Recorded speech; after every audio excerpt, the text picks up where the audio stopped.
Good morning, all dear students. Today we will learn about the arable land. What do you mean by arable land? Those land we can cultivate. Okay.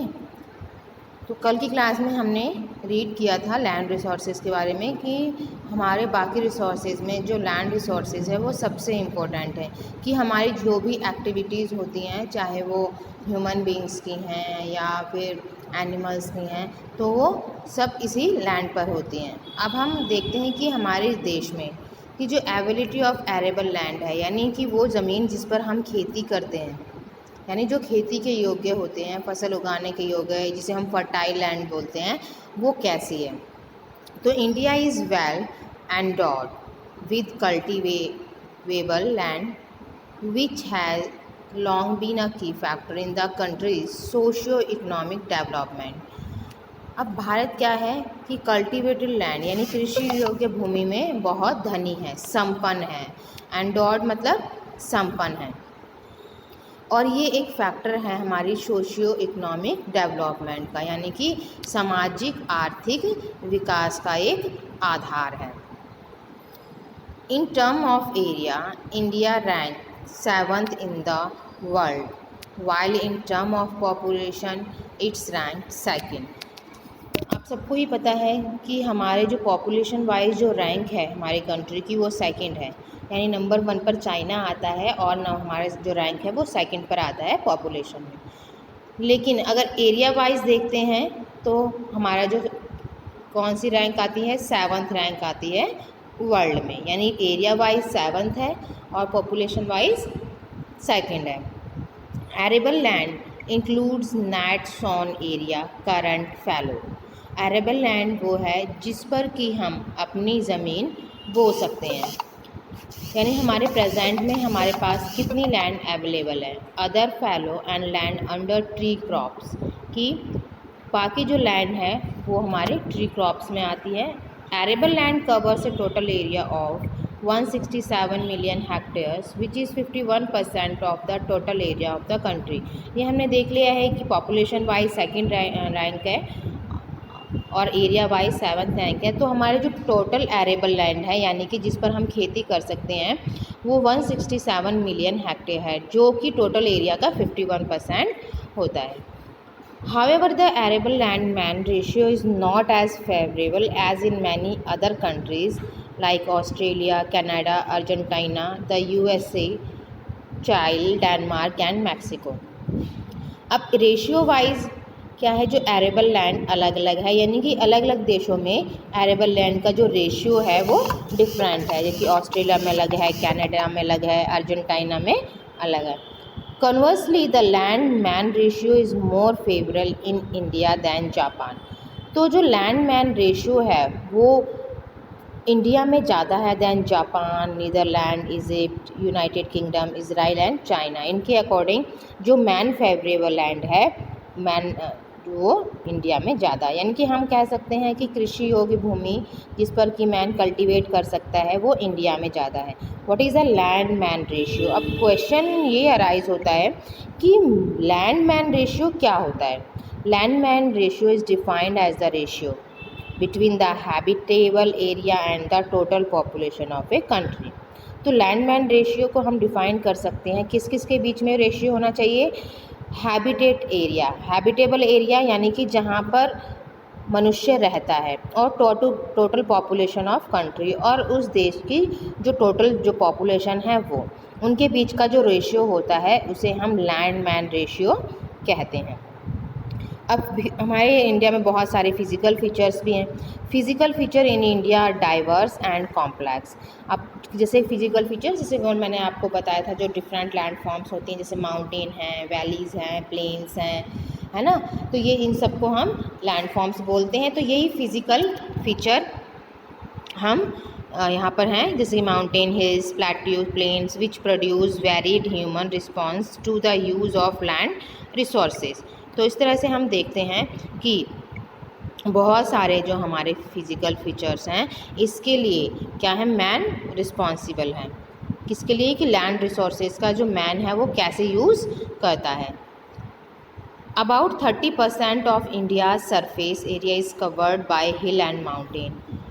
हमारे India का जो 30% है, यानी जो land है वो 30% है, वो किससे कवर है? हिल्स एंड माउंटेन से, यानी पर्वतों से और पहाड़ियों से। These are either too steep और टू कोल्ड फॉर कल्टीवेशन। ये क्या होते हैं? ये स्टीप मतलब बहुत गहरे, यानी कि ढलानों वाले होते हैं। जैसे कि आप ये देख रहे हैं, ये जो ढलान है ना, अगर यहाँ पर तो अब हम खेती कर नहीं सकते। और ये बहुत ज़्यादा ही ठंडे प्रदेश होते हैं, है ना, यहाँ पे बहुत ज़्यादा ठंड पड़ती है तो खेती के लिए। तो about 25% of this land is topographically usable which is scattered across the country. तो इसका जो 25% लैंड है वो टोपोग्राफिकली यूजेबल है, जो कि पूरे कंट्री में स्कैटर्ड है, यानी बिखरे हुए हैं। Plateau constitute 28% of the total surface area. अब जो हमारे पठार हैं, प्लेट्यूज मतलब जो पठार हैं, वो 28% हमारा टोटल सरफेस एरिया का वो घेरे हुए हैं। But only a quarter of this is fit for cultivation. लेकिन इसका जो 1/4 पार्ट है, यानी अब मान लो कि 20 हमारी जो टोटल लैंड है, उस टोटल लैंड का 28% इतना बनता है, और इसका भी जो 1/4 पार्ट है वो क्या है? वो हमारे कल्टीवेशन के लिए यूजेबल है। The plains cover 43% of total area, nearly 95% of it is suitable for cultivation. अब हमारे जो मैदान हैं वो 43% है टोटल एरिया का, और जो टोटल सुटेबल कल्टीवेशन लैंड है उसका वो 95% बनता है। आगे हम देखते हैं, considering the differences in proportion of surface area. अब ये हमारा सरफेस एरिया है, टोटल लैंड का जो सरफेस एरिया है वो, उसमें भी क्या है, इनके प्रोपोर्शन में, उनके रेशियो में डिफरेंसेस हैं। This allows to us to conclude that taking the country as a whole about 2/3 of it is usable। अब हम देखते हैं कि जो कंक्लूड है कंट्री, जो हमारा जो पूरा देश है, उसका जो 2/3 पार्ट है वो यूजेबल लैंड है। Moreover soils, topography, moisture and temperature determine the limits of cultivability. यानी अगर हमें अपनी ज़मीन को कल्टिवेबल बनाना है तो इसके लिए हमें सॉइल्स, टोपोग्राफी, मॉइस्चर, टेम्परेचर, इन सब की एक लिमिट होनी चाहिए। और and the quality of arable land is determined by this factor. तो हमारे जो एरेबल लैंड है, एरेबल लैंड आपको पहले ही बता दिया है, जिस पर हम खेती कर सकते हैं, कृषि योग्य भूमि जो होते हैं, तो उसके लिए सारे फैक्टर बहुत ही इंपॉर्टेंट है। As a result of this half of the surface area is cultivated. तो इससे क्या होता है कि हाफ जो सरफेस एरिया है वो कल्टिवेटेड है। This proportion is one of the highest in the world. तो ये जो प्रोपोर्शन है ये पूरे वर्ल्ड में हाईएस्ट है, यानी हमारे इंडिया का जो प्रोपोर्शन निकलता है वो सबसे हाईएस्ट है। अब लैंड यूज़, कि हम लैंड का किस तरह से यूज़ करते हैं। Land is use for different purpose. Land के डिफरेंट पर्पज़ होते हैं, उनके हम कई तरह से यूज़ करते हैं। जैसे एग्रीकल्चर के लिए हम लैंड का यूज़ करते हैं, फॉरेस्ट्री के लिए यूज़ करते हैं, माइनिंग के लिए यूज़ करते हैं, बिल्डिंग हाउसेस के लिए, roads and setting up of industries, यानी ये सब बनाने के लिए हमें लैंड यूज़ करनी पड़ती है। This is commonly termed as land use. इसको ही हम क्या कहते हैं? लैंड यूज़ कहते हैं। The use of land is determined by physical factors such as topography, soil, climate, minerals and availability of water। अब जो हमारा जो लैंड है उसका जो यूज़ है वो कई फीचर्स पर डिपेंड करता है, कि सॉइल कैसी है, वहाँ का क्लाइमेट कैसा है, क्या वहाँ पे मिनरल्स हैं अवेलेबल हैं, वाटर अवेलेबल हैं, human factors such as population and technology. अब ये सब हों, भले ही हमारा सॉइल हो, क्लाइमेट हो, ये सब चीज़ें हों, लेकिन ह्यूमन फैक्टर्स जैसे कि पॉपुलेशन है वो भी ज़रूरी है, टेक्नोलॉजी है वो भी ज़रूरी है, important determinants of land use pattern. क्योंकि हमने देखा है कि जब हम रिसोर्सेज की बात करते हैं तो उसमें जो है टेक्नोलॉजी की भी ज़रूरत पड़ती है। किसी को कोई भी चीज़ बनाने के लिए टेक्नोलॉजी के साथ साथ वहाँ जो ह्यूमन फैक्टर्स है, जैसे पॉपुलेशन है ना, तो वो चीज़ खरीदने के लिए भी पॉपुलेशन की ज़रूरत है और काम करने के लिए भी हमें पॉपुलेशन की ज़रूरत पड़ेगी। तो इस तरह से जो हमारा ह्यूमन फैक्टर है वो भी इम्पोर्टेंट है। Land can also divided on the basis of private land and community land. तो लैंड को हम 2 पार्ट्स में डिवाइड कर सकते हैं, कम्युनिटी लैंड जिस पर सबका अधिकार होता है, और प्राइवेट लैंड जिस पर किसी व्यक्ति विशेष का अधिकार होता है। Private land is owned by individual, whereas community land is owned by the community for common use like collection of fodder, fruits, nuts और medicinal herbs, यानी जिस पर पूरी कम्युनिटी का अधिकार हो, है ना, तो उसको हम कम्युनिटी लैंड कहते हैं या कॉमन प्रॉपर्टी रिसोर्सेज बोलते हैं इसको।